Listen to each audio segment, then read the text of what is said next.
Hello అండి, welcome to Lakshmi ఒలోలాస్ kitchen. నేను మే లక్ష్మి. ఈరోజు వీడియోలో కాకినాడ స్పెషల్ చిట్టి పెసరట్టు ఎలా ప్రిపేర్ చేసుకోవాలో చూపిస్తున్నానండి. మనం ఎప్పుడు కూడా ఉప్మా పెసరట్టు కానీ లేదంటే అల్లం చట్నీతో పెసరట్టు చేసుకుంటూ ఉంటాం కదా, కానీ ఒక్కసారి ఈ విధంగా చిట్టి పెసరట్టు ట్రై చేయండి, చాలా బాగుంటుంది టేస్ట్. పెసరట్టు రుచే కాకుండా హెల్త్కి కూడా చాలా మంచిదండి, ఎందుకంటే పెసరపప్పుతో చేస్తాం కదా. సో అందులో మనకి ప్రోటీన్ అండ్ పొటాషియం, ఐరన్ కూడా చాలా ఎక్కువగా ఉంటాయి అన్నమాట. సో మరి చూసే ముందుగా వీడియోకి లైక్ చేసేయండి. నేను ఇక్కడ పెసరట్లు వేసుకోవడం కోసం 2 కప్పులు పెసరపప్పు తీసి నైట్ అంతా నానబెట్టుకున్నానండి. లేదంటే కనుక ఒక 7 గంటలైనా నానబెట్టాలి. ఈ పప్పు ప్లేస్లో మీరు పెసర్లు కూడా తీసుకోవచ్చు అనమాట.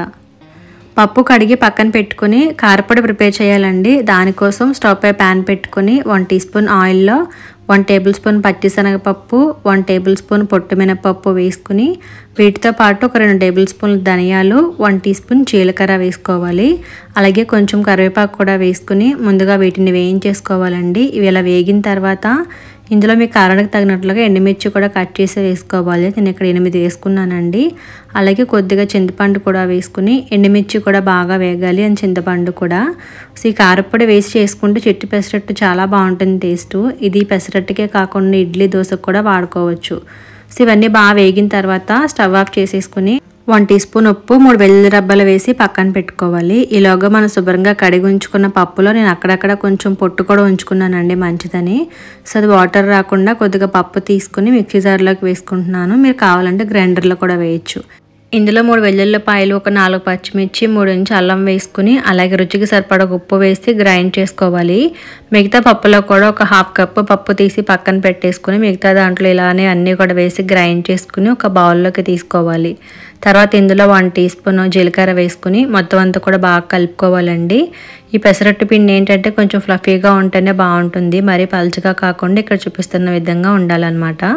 సో ఇలా గ్రైండ్ చేసేసుకుని దీన్ని పక్కన పెట్టేసుకోవాలి. దీని తర్వాత ఒక బౌల్ తీసుకుని ఇందులో ఒక ఆనియన్ని చిన్నగా కట్ చేసి వేసుకున్నానండి. అలాగే చిన్నగా కట్ చేసుకున్న పచ్చిమిర్చి తరుగు, అలాగే అల్లం తరుగు కూడా వేసుకుని పప్పు పక్కకు తీసి పెట్టుకోమని చెప్పాను కదండి 1/2 కప్పు. సో ఆ పప్పు కూడా వేసేసుకుని కొంచెం కొత్తిమీర కూడా వేసి ఇవన్నీ కూడా కలిపి పక్కన పెట్టుకోవాలి. చిట్టి పెసరట్లోకి ఇలా కలుపుకొని వేసుకుంటే చాలా బాగుంటుంది. తర్వాత ముందుగా కారపొడి కోసం వేయించుకున్నవన్నీ కూడా మిక్సీ జార్లోకి వేసేసుకుని ఈ విధంగా పౌడర్ లాగా గ్రైండ్ చేసేసుకోవాలి. ఇది మనకి ఒక 2 నెలల పాటు నిల్వ కూడా ఉంటుందండి, మిగతా టిఫిన్స్లో కూడా వాడుకోవచ్చు. సో ఇప్పుడు మనం పెసరట్టు వేసుకోవడం కోసం స్టవ్ పై దోశ ప్యాన్ పెట్టుకుని బాగా హీట్ చేసుకున్న తర్వాత మనం గ్రైండ్ చేసి ఉంచుకున్న పిండిని ఒక గరిటెతో వేసుకుని బాగా పలుచగా కాకుండా కొంచెం మందంగా ఉంచుకోవాలండి. చిట్టి పెసరట్టు కాబట్టి చిన్నగా వేసుకోవాలి. సో పెసరట్టు వేసుకున్న వెంటనే మనం గ్రైండ్ చేసుకున్న కారపొడి ఒక టీ స్పూన్ వరకు తీసుకుని పెసరట్టు అంతా కూడా వేసుకోవాలన్నమాట. కొంచెం స్పైసీగా ఇష్టపడేవారైతే ఇంకా యాడ్ చేసుకోవచ్చు. సో ఈ కారపొడి వేసుకున్న తర్వాత ముందుగా కలిపి ఉంచుకున్న ఆనియన్స్ అవి ఉన్నాయి కదా, అవన్నీ కూడా దీనిపైన వేసుకోవాలి. ఇవి కూడా కొంచెం ఎక్కువగా పెట్టుకుంటే బాగుంటుందండి పప్పు అది కూడా. తర్వాత ఒక 1 టీ స్పూన్ బటర్ వేసుకుని అలాగే 1 టీ స్పూన్ ఆయిల్ కూడా పెసరట్టు చుట్టూరా వేసుకున్నాను. ఇప్పుడు మీడియం ఫ్లేమ్లో ఉంచేసుకుని మూత పెట్టి ఒక 2 మినిట్స్ పాటు ఈ పెసరట్టుని బాగా కుక్ చేసుకోవాలి. 2 మినిట్స్ తర్వాత మూత తీసుకుని చూస్తే మనకి పెసరట్టు అడుగున బాగా కాలి ఉంటుందండి అండ్ బటర్ కూడా బాగా కరుగుతుందన్నమాట.